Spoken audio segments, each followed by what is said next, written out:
Back to another video और आपका आज स्वागत है। आज वीडियो हम लेकर आए, उसका टाइटल है फैमिली मैन एक्टर जेके AKA Sharib Hashmi real life love story. तो चलिए जानते हैं इस वीडियो में, लेकिन इससे पहले इस वीडियो चैनल का ओरिजिनल लिंक आपको हमारी वीडियो के डिस्क्रिप्शन में मिल जाएगा। सब्सक्राइब के लाइक शेयर को फॉलो इनकी चैनल को। उसके अलावा लोग चैनल के स्वयं लिंक भी हमारी वीडियो के डिस्क्रिप्शन में मिल जाएगा। सब्सक्राइब के लाइक शेयर को फॉलो तो करें। चलिए देख लेते हैं ये वीडियो। तुम ही बोलो। Every week he proposed a new girl और वो लड़की मना करती थी और वो हफ्ता भर मेरे में रोता कंधे था। पे रोता था। अभी मैंने सोचा है जिसका गंदा इस्तेमाल कर रहा हूँ। मैंने यहाँ पे एन से वो भी किया था लेटर पूरा। वो पूरा नाम लिखने वाला था हाँ। लेकिन फिर थोड़ा बहुत बड़ा है, खाली एन लिख के छोड़ दिया। शादी के 5 साल बाद जूली बेचना चालू किया। घर भी बेचना पड़ा। Love is enough. अगर लव नहीं रहता तो फिर high how to fly, welcome to our wedding story.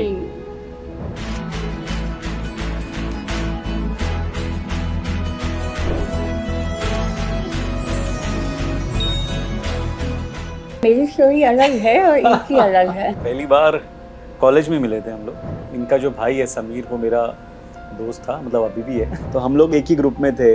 उसने मिलाया था फर्स्ट टाइम नसरीन से। मैंने इनको फर्स्ट टाइम देखा था जब ये परफॉर्म कर रहे थे स्टेज पे, और फिर मैंने मेरे भाई को बोला था तो बोला वो तो मेरा फ्रेंड है, तो उसने फिर हम लोगों को मिलाया था। ऐसा लव एट फर्स्ट साइट तो नहीं हुआ था, हम लोग दोस्त हो गए थे। लेकिन बहुत पहले अच्छे दोस्त हो गए थे हम। अब मैं जब जॉब करती थी तो वो हर मंडे मुझे छुट्टी रहती थी, तो हम लोग मंडे को मिलते थे और मंडे को हम लोग बहुत सारे घटिया जोक्स जमा करके ग्रुप बना के हंसते थे। जोक्स हमारा वो बॉन्डिंग बॉन्डिंग ये हो गया। सबसे बड़ा वो और था मुझे फैक्टर। लगता है कि 22 साल बस ये जोक्स मारते मारते निकल गए। फिर दोस्ती कैसे प्यार में आपकी बदली थी?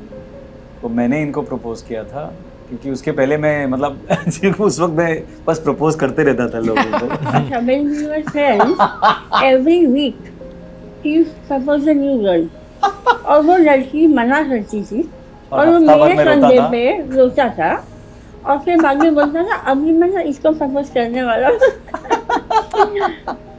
तो फिर से वो मना करती थी, फिर से मेरे कंधे पे रोता था।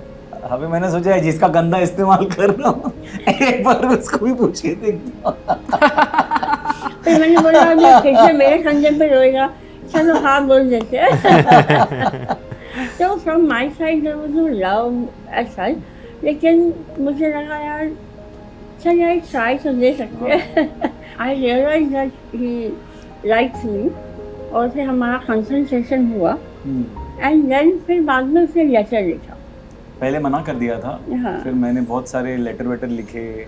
ये मुझे पढ़ाए है गाना गा के और स्केच बना के, तो वहाँ पे मैं पिघल गई।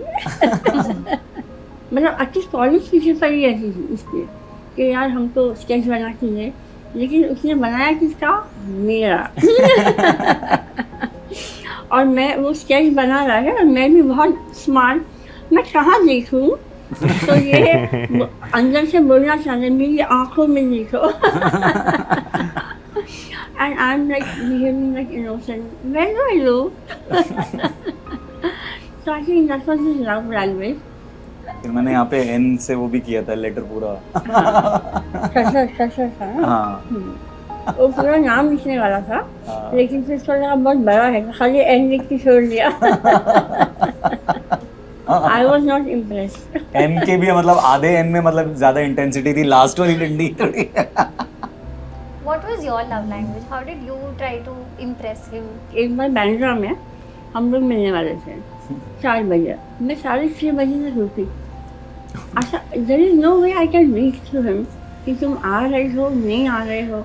अब मुझे तो वेट करना ही था। आई थिंक वो मेरा प्रिलिमिनरी राउंड था, तो show you that I can wait for you, है ना। वो 2.5 घंटा रुकी, फिर मैं 5.5 साल में रुकी सिर्फ इसके लिए। ये मेरे नेचर में था। ब्रेकअप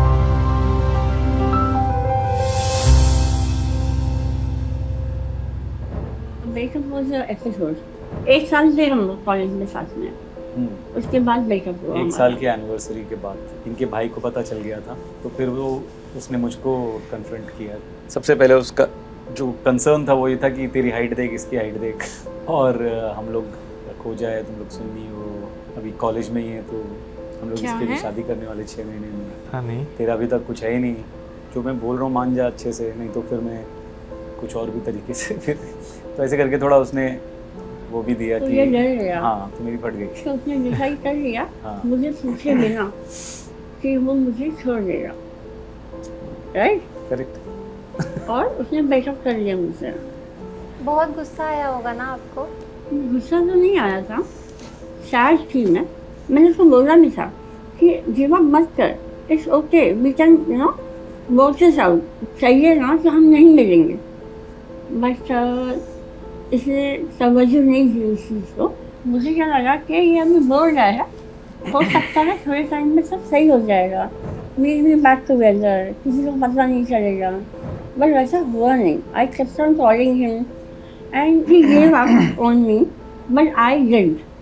मैं फिर भी 2 साल इंतज़ार करती रही उसका, और मुझे आइडिया ही नहीं था उसकी रिलेशनशिप्स के बारे में। और फिर बाद में जब इंगेजमेंट हुई और जब मुझे पता चला, तब मुझे रियलाइज़ हुआ कि okay he has moved on and it's time for me to move on too. तो फिर मैंने कहीं ना कहीं फिर घर में मैंने भी बोल दिया कि लड़के ढूंढो मेरे लिए।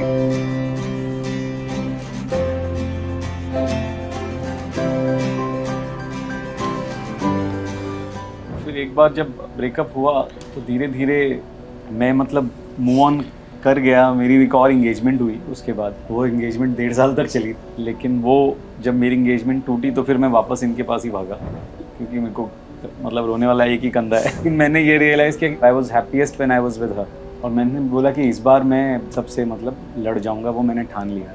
मैंने फिर इनको वापस कॉल किया, रंजी को बोला। पहले रंजी को बोला, हाँ, जो तो कॉलेज में बात क्या हमारा, जिसने हमारी पोस्टमैन जो था हमारा कॉलेज में। तो वो हमारा कबूतर आया और उसने मुझे बताया, और मैंने मेरी बेस्ट फ्रेंड को बताया। मेरी बेस्ट फ्रेंड बोलती है सवाल ही नहीं उठता है, कोई ज़रूरत नहीं है वहाँ जाने की। तो मैं तो हंसी ऐसे डांस ही कर होता रही है। थी अंदर अंदर, लेकिन मैंने दिखाया नहीं। मैंने बोला ठीक है, अभी मेरी 24 ईयर्स की एज हो गई है, I am not interested in like going around. तो अगर शादी वादी का इरादा है, talk to my parents and if they are okay I am okay, otherwise तुम अपने रास्ते में अपने रास्ते। बट ही वाज लाइक अब मैं कुछ भी करूँगा, मैं कन्विंस करूँगा। मैं कहा करो।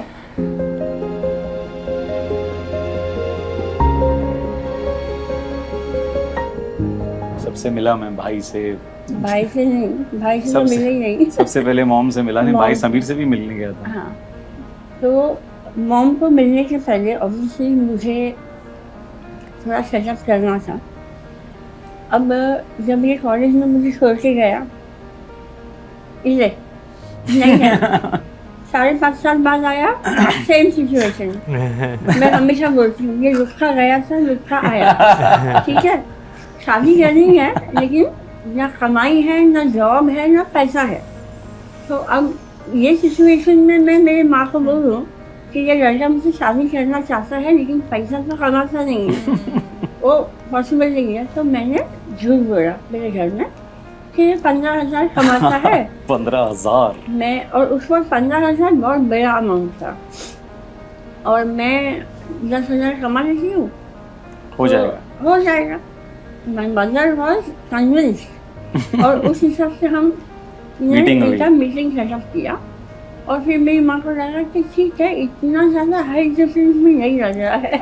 आज वो 15,000 की वजह से वो हाई डिफरेंस ऊपर आ गया। मैनेज हो गया। Kind of light.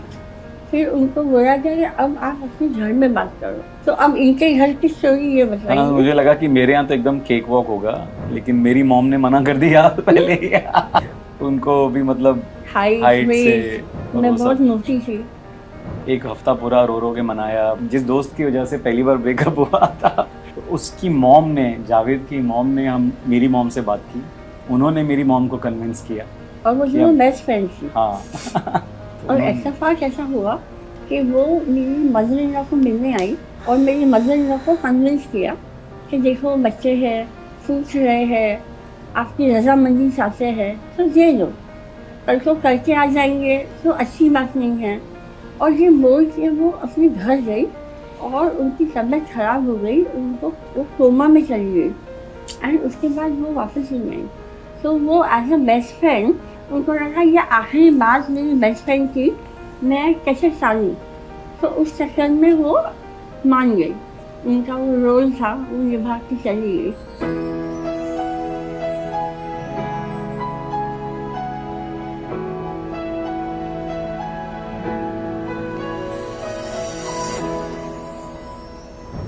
इंगेजमेंट हुई इसलिए की क्योंकि सारे बोलते टाइम, अब ये इंसान ना जॉब है ना कुछ है, उसको घर लेना है तो उसको ये था कि इंगेजमेंट के बाद 1 साल तो कोई भी रुक ही जाता है। फॉर्चुनेटली इसको जॉब मिल गई MTV में, किसी पड़ा जी 25,000। 25,000 मैं तो मतलब पागल हो गया था। मैं कहा देखो मेरी किस्मत से बिल्कुल ऐसा ही है। फिर उस तरीके से फिर थोड़ा फाइनेंशियल सिचुएशन भी धीरे धीरे थोड़ी बेटर होने लगी और तैयारियां फिर वैसे शुरू हुई।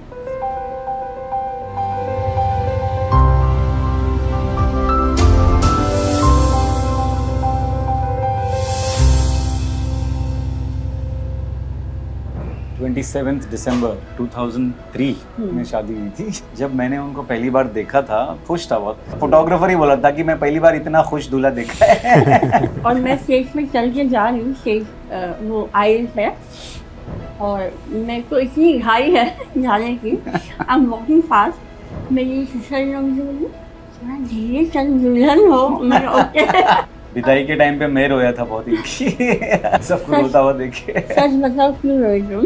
अब ये मेरे घर पे आने वाली है। कौन सी ऐसी मोमेंट थी जब आपको हिट हुआ कि अब लाइफ चेंज हो चुकी है? जब मैं अपने घर से निकल रही थी लास्ट टाइम में निकाह के पहले, तो वो एक रिचुअल होता है, कुरान को हम सर से लेके निकलते हैं दरवाजे से। जब मैं निकली घर से और जब मैंने पलट के देखा तब मुझे रियलाइज हुआ कि अब जब मैं वापस आऊँगी I will be Mrs Hashmi, not merchant. तो वो एक हिट हुआ और उस टाइम की वैल्यूज वैसे थे ना, अब मेरा घर ये नहीं रहेगा, तो वो वाला एक इमोशन आया था बहुत स्ट्रॉन्गली और तब ऑब्वियसली मैं बहुत इमोशनल हो गई थी। तो या दैट आई रिमेंबर।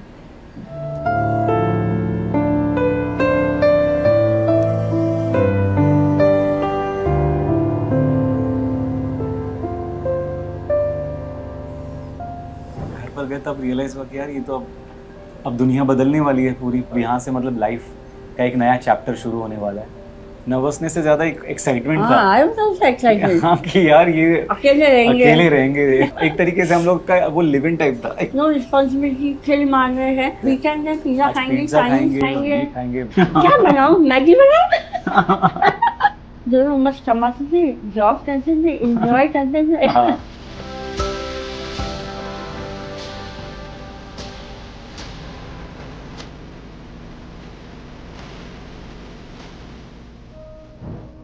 शादी के 5 साल बाद डिसाइड किया। और हमारा सब बच्चा हो गया था और हमने घर भी ले लिया था, ऑब्वियसली लोन से लिया था, तो स्टेक्स वर वेरी हाई। वो डिसीजन बड़ा वो था, मतलब डिफिकल्ट था लेना। And had a very good job, a very good position, good पे। एंड शी अग्रीड, क्योंकि अगर ये मना कर देती तो मैं फिर कंटिन्यू करता अपनी लाइफ पे, इसी जॉब रहता था और लाइफ में और कुछ नहीं होता। But I was so positive about his talent और इसको ये कोशिश तो करनी चाहिए। And that is why I wanted to support him कि तुम्हारी खुशी है तो करो। And then the journey started. तो शुरू में तो जो भी पैसे जमा थे वो ख़त्म होने लगे, जरूरी थोड़ी करके बेचना चालू किया, जितना सेविंग था धीरे धीरे सब चला गया। घर भी फिर हम लोग फिर कर नहीं पाए कंटिन्यू, घर भी बेचना पड़ा। कर्जे हो गए थे बहुत सारे, फिर मेरा इनहेरिटेंस था दुकान, वो बेचना पड़ा क्योंकि स्ट्रगल बहुत लंबा चला था। तो हर बार ऐसा होता था कि अच्छी अपॉर्चुनिटी आई है, हमको लग रहा है कि अब हो गया, बट फिर एक ऑब्स्टेकल। एक पॉइंट पे ऐसा था कि अगले दिन का क्या करना है वो कुछ पता नहीं था, कहाँ से अभी आएगा, पैसे ही नहीं थे, ज़ीरो पैसा। तो मैं कोई मॉल के बाहर बैठ के फ़ोन घुमा रहा हूँ कि यार किसको कॉल करूँ मैं इस वक्त, और किस कहाँ से। तो वैभव मोदी एक मेरा दोस्त था, MTV से ही वो भी, और मैंने कॉल किया और वो लोग एक शो शुरू कर रहे थे, ज़ोर का झटका, शाहरुख खान के साथ में, शाहरुख खान साहब के साथ। तो नसीब से उन्होंने नेक्स्ट डे ही बुला लिया। एकदम ही लोवेस्ट लो होता था, कहीं से कोई एक हेल्प आ जाती थी, या काम मिल जाता था या कुछ हो जाता था जिससे वो फेज जो है वो निकल जाता था। इनका बचपन से जानते हैं एक दूसरे स्टोर को, हाथ में पैसे तो रहते नहीं थे, लेकिन ग्रोसरी की दुकान में से हमको सब चीज़ मिल जाती थी, प्याज से लेके टमाटर प्यूरी, मटर, पनीर, प्याज, हर चीज़ मिल जाती थी। तो हमारा स्ट्रगल, मैं बोलती हूँ कि मटर पनीर से हमने स्ट्रगल किया है, लोगों को खाने को नहीं मिलता था, हम मटर पनीर खा के स्ट्रगल करते थे। तो एक ऐसा पॉइंट आ गया कि हमारा 1 लाख रुपया उसके पास, मतलब हमको देना बनता था उसको। मैंने उसको फ़ोन किया कि इस बार भी कुछ नहीं दे पाऊँगी मैं, एंड ये सच अ ब्यूटीफुल थिंग। आप फिक्र मत करो, आपको जो सामान चाहिए आप लेके जाओ। For me that was such a big thing. तो ऐसे ग्रोसरी वाला है, मेडिकल है, इन सबको मैंने बांध के रखा था। तो ये रिलेशनशिप थे जो हमको हेल्प किए ये डिफिकल्ट फेज में। एक मोमेंट आई टेल यू जहाँ पे बहुत निराश हो गया था। Need a minute.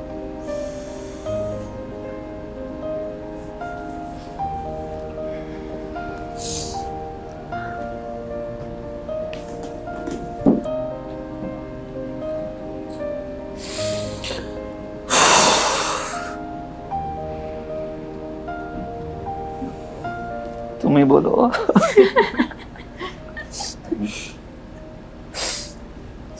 ऐसा एक टाइम आया था जहाँ पे वो एकदम हताश हो गया था कि क्या कर दिया मैंने। And he started telling me कि तुमने मुझे अलाउ भी क्यों किया जॉब छोड़ने के लिए, तुमने मुझे रोका क्यों नहीं, तुमने मुझे मना क्यों नहीं किया। तुमने अगर रोका होता मुझे तो इतना सब सियापा नहीं होता। तो उस वक्त मैं बहुत ज़्यादा हिल गई थी इस बात से कि हाउ कैन यू से सच अ थिंग। सपना तुम्हारा है, लेकिन as a family we have sacrifice too much and regret नहीं होना चाहिए। मेरा ये आज बोल रहा है, आज के बाद दोबारा कभी मत बोलना। I think that was the time I was very hurt. एक पॉइंट ऐसा आ गया था जहाँ पे बच्चों की स्कूल की फीस भरने के लिए भी बहुत मुश्किल हो गई थी, and that was the time मैं थोड़ी ब्रेक हो गई थी। और एक पॉइंट पे मेरे दिमाग में आया कि मैं शायद को बोलूँ कि कितना टाइम तुमको लगता है तुमको और इसको लेना है वो बताओ, क्योंकि तुम्हारे हिस्से के जो 12-15 साल जो तुमने स्ट्रगल में निकाले हैं वो तुम्हारी ज़िंदगी से हो गए। अब हमको हमारे बच्चों का फ्यूचर भी देखना है, बच्चों की ज़रूरतें बढ़ रही है। तो उस वक्त सारे में बोला तो मुझे 2 साल दे दे। 2 साल या 1 साल? 2 साल। 2 साल। मैं कहा ठीक है चलो ये भी करके देख लेते हैं। और फिर फॉर्चुनेटली 2 साल में तो पूरी ज़िंदगी बदल गई, फैमिली मैन हो गया and life change after that. तो वो फॉर्चुनेटली जितना ज्वेलरी बेचा था मैंने, उन्होंने स्लोली करके मुझे सारी वापस दे दी and he kept his promise. हाँ, मतलब मुझे काम मिलना शुरू हुआ फिर से, और उसके बाद फिर एक के बाद एक चीज़ें थोड़ी अच्छी आती गई।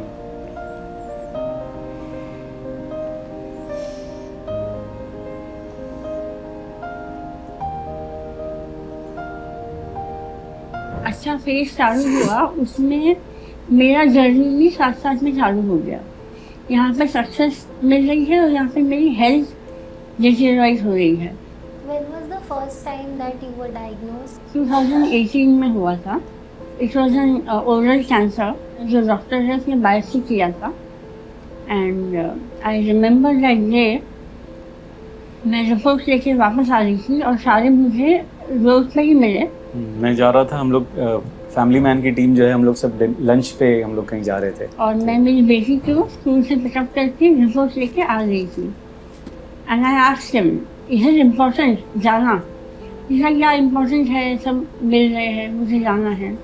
मैंने ठीक है तो तुम जाओ, आ जाओ, उसके बाद बात करेंगे। और ये आधे रास्ते में मतलब थोड़ा ही आगे जाके ही रियलाइज कि अरे इसका तो रिपोर्ट आने वाला था। And he came back home and that is how I told him के रिपोर्ट में यही आया है। And he totally broke down. मैं समझा रही हूँ, अरे टेंशन मत लो, सब ठीक हो जाएगा, कोई फिक्र की बात नहीं है। ही वॉज वेरी शेकन। मतलब जिसको सपोर्ट चाहिए था वो सबको सपोर्ट कर रही थी। टेंशन मत लो, कुछ नहीं होगा, सब ठीक हो जाएगा। तो 5 बार सर्जरी हो गई है। मतलब 5 बार रिलैप्स, अब 6th टाइम आया है वापस से। तो इस बार थोड़ा ज़्यादा मतलब इट्स स्प्रेड एवरीवेयर। ये भी हो जाएगा। हाँ हो जाएगा इंशाल्लाह। तो अभी ट्रीटमेंट चल रहा है, दिमाग में काफ़ी सारे ख्याल आते हैं। होता है ना, बट जिस तरीके से ये डील कर रही थी उससे हम सबको हिम्मत फिर मिलने लगी। वही इसका जो कैंसर है काफ़ी अग्रेसिव नेचर का, इसीलिए इतनी बार रिलैप्स होता है। लेकिन उसके बावजूद मतलब ये काफ़ी हिम्मत के साथ में उससे मतलब डील करती है और काफ़ी फाइट करती है। तो अभी हम लोग भी धीरे धीरे फाइटर हो गए सब इसके साथ में। he didn't leave my side, you know, shoot है, बिजी है, कुछ भी है, बट कैसे भी मैनेज करके हॉस्पिटल पहुंचना। From the time we are in the hospital till discharge, वो बैग लेके बैठ जाता था, वो हिलता नहीं था। इसलिए लोग ऑफर करते थे कि आप घर जाओ तो आराम करो, वैसा नहीं, मैं यहाँ से नहीं जाऊँ। वो बिल्कुल हिलता ही नहीं था हॉस्पिटल से।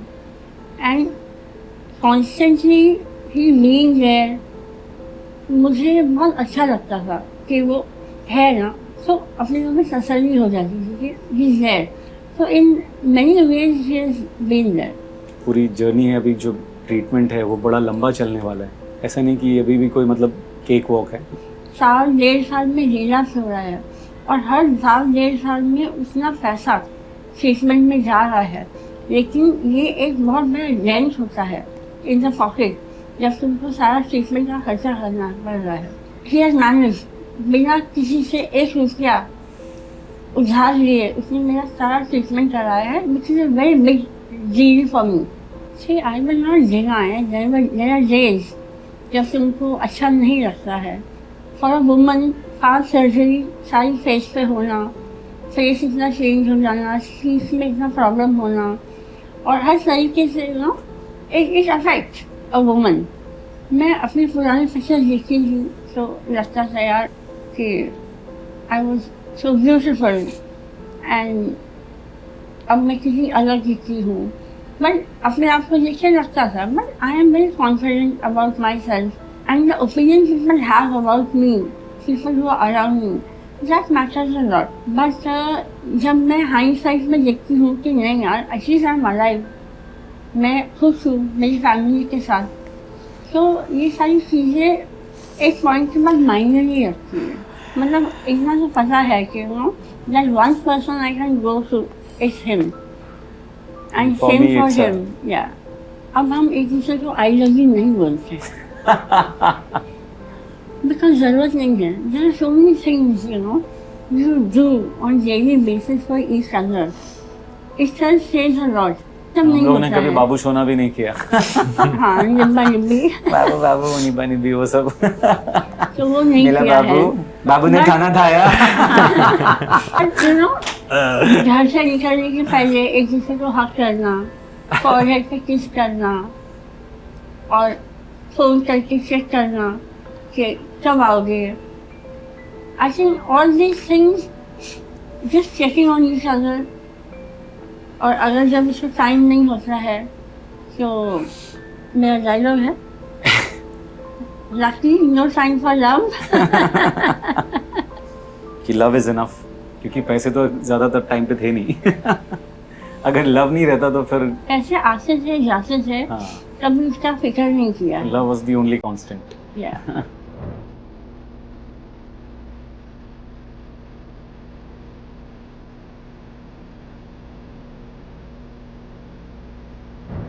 Thank you for watching our wedding story. Thank you.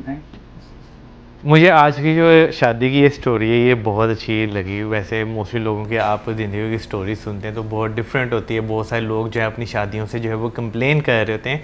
ठीक है भाई, शादीशुदा ज़िंदगी में अप एंड डाउन आता है, बहुत सारी सिचुएशंस जो है वो आपको जो है वो देखने को मिलती ही हैं, लेकिन एंड तक खड़े रहना ना ये बहुत, मैं कहता हूँ कि आज के टाइम में बहुत रेयर है कि हम बहुत कम ऐसी स्टोरीज सुनते हैं।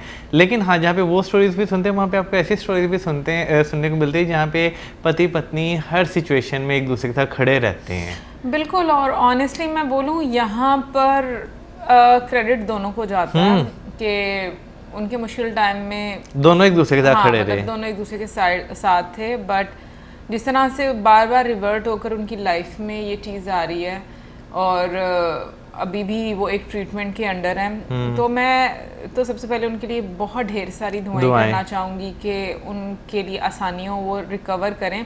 और वाकई में उनकी बात बिल्कुल सही है। जब आप ये रियलाइज़ करते हो ना कि आप एटलीस्ट जिंदा हैं और अपनों के साथ हैं, तो ये भी आपको बहुत खुशी देती है। अदरवाइज ये जैसा ट्रीटमेंट है ये इंसान को ख़त्म कर देता है। वो वहाँ पर मतलब बैठी हैं और जिस तरह से वो बता रही 6 टाइम वापस आ गया, मैं कहती हूँ वो बहुत हिम्मत वाली हैं। लोग नहीं झेल पाते, लोग कीमो को नहीं झेल पाते, बट थ्रू आउट जो उनकी एक मतलब शादी से पहले की ज़िंदगी रही है और उसके बाद जो उनके सर्कमस्टांसेस रहे हैं, जब एक महिला किसी के साथ रहना चाहती है ना, तो फिर वो हर तरह की चीज़ जो है ना वो झेल जाती है। और ऑनेस्टली मुझे ऐसा लगता है कि जो औरतों का पेशेंस लेवल है ना, स्पेशली उन मर्दों के लिए जिनके साथ वो रहना चाहती हैं बहुत ज़्यादा, तो उनके लिए वो सब कुछ निछावर करने के लिए तैयार होती हैं। बट वाकई में मर्दों में मैंने ये चीज़ देखी है कि एक पॉइंट ऐसा आता है जब वो ज़िंदगी में बहुत ज़्यादा ऐसी चीज़ें फेस करना शुरू हो जाते हैं और लास्ट में आकर वो ना उसी महिला को ब्लेम कर देते हैं किसी ना किसी पॉइंट पर कि तुमने क्यों नहीं ऐसे मुझे किया, तुमने क्यों नहीं मुझे गाइड किया, या तुमने ऐसा मुझे क्यों बोला, तुमने मुझे हर्ट कर दिया। ये चीज़ें होती हैं। अब मैं उनकी स्टोरी की बात नहीं करी, बट ओवरऑल जो मैं मतलब मेरे कानों में आती हैं, तो मैं ये बात बोलूँगी कि मतलब बहुत सारी चीज़ें लाइफ में ऐसी होती हैं जो आपको ना हैरान भी कर देती हैं कि यार मैंने इसके लिए इतना सेक्रीफाइस किया, इतना कुछ किया, और ये इस पॉइंट पर आकर मेरे साथ इस तरह से बोल रहा है। मैं ये बात बोलूँगी कि फिर उस चीज़ को अंडरस्टैंड करना, और जैसे खैर बाकी बाद में उनकी लाइफ चली, अगेन मैं कहूँगी कि किसी अपने का इतने करीबी इंसान का आपके टफ टाइम में साथ होना, यानी कि जैसे उनके ट्रीटमेंट में जैसे वो बोल रही थी कि वो वहाँ पर होते हैं तो उनको बहुत तसल्ली होती है, और ये हकीकत है। आप किसी अपने का होना आपके लिए एक बहुत बड़ा सहारा होता है। भाई देखें, जो आपने बातें की बिल्कुल सारी सही है। देखें, टफ टाइम में जो है ना, जो आपके साथ खड़ा रहता है वो आपको जो है ना हमेशा याद रहता है। ठीक है, सिचुएशन समटाइम्स इस तरह होती है कि इंसान एक दूसरे से कंप्लेनिंग जो है वो हो जाता है, लेकिन अगला बंदा उस टाइम रिएक्ट क्या करता है या वो उसका जो है एक तरीक़ेकार क्या रहता है, ये चीज़ जो है वो बहुत ज़्यादा मैटर जो है वो करती है। क्योंकि या तो वो जो एक रिएक्ट होता है ना, या तो आप कोई छाप छोड़ जाता है या आपको ज़िंदगी के ना उस फेज से आगे जो है वो निकाल लेता है। यानी ये आपके पार्टनर पे बहुत ज़्यादा डिपेंड करता है कि वो आपको ना ऑन द स्पॉट उस टाइम पे जो है वो क्या चीज़ जो है वो फील करवाना चाहता है। बेशक वो मर्द है, बेशक वो औरत है, कि आप एक दूसरे की सपोर्ट के बगैर आगे बढ़ना बहुत मुश्किल हो जाता है। ज़िंदगी में जो है ना बहुत सारे फैसले वाकई इंसान इस तरह उसे लगता है कि यार वो ले रहा है ना, तो वो कुछ बेनिफिट उसका होगा, लेकिन एक सर्टेन टाइम के बाद उसे रियलाइज़ होता है कि भाई नहीं, ये मैंने जो फ़ैसला लिया था ना, ये शायद मैंने जो है ना एक गलत डिसीजन जो है वो ले लिया था।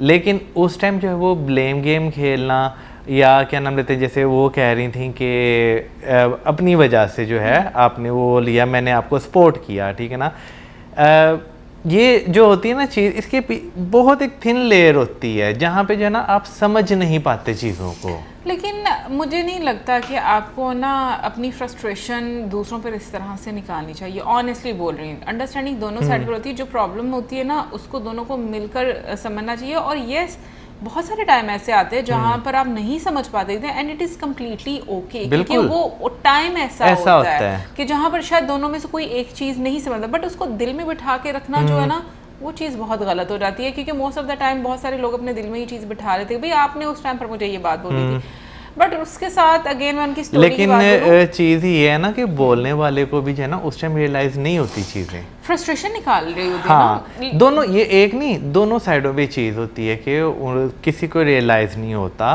कि लफ्ज़ों का चुनाव जो है वो क्या आ रहा है। लेकिन उनकी शादी जो है, मैं अभी जिस पॉइंट पर वो हैं, मैं कह रहा हूँ कि भाई दोनों जो हैं वो कहते हैं ना मियाँ बीवी गाड़ी के पहिए होते हैं, वो वाकई उस तरह चले हैं। बहुत ढेर सारी दुआएं हैं, हाँ। ऑनेस्टली मेरे दिल से दुआएं हैं उनके लिए। और ऐसी अभी मैं बोलूँगी कि इस तरह की इंस्पायरिंग स्टोरी है लाइफ की। आप जब किसी के लाइफ के बारे में सुनते हो ना, मुझे ऐसा लगता है कि आपको ना उसको एक प्रेरणा लेकर सुनना बिल्कुल। चाहिए कि आप उससे क्या समझ पाते हो। और बस यही बोलना चाहूँगी कि जो चीज़ें उन्होंने बताई है उनके बारे में और मैं कुछ ज़्यादा नहीं बोल पाऊँगी, बट बहुत खूबसूरत और बहुत अच्छा लगेगा देखकर, एंड आई होप आप लोगों को भी अच्छा लगा होगा। मिलेंगे नेक्स्ट टाइम। Good bye.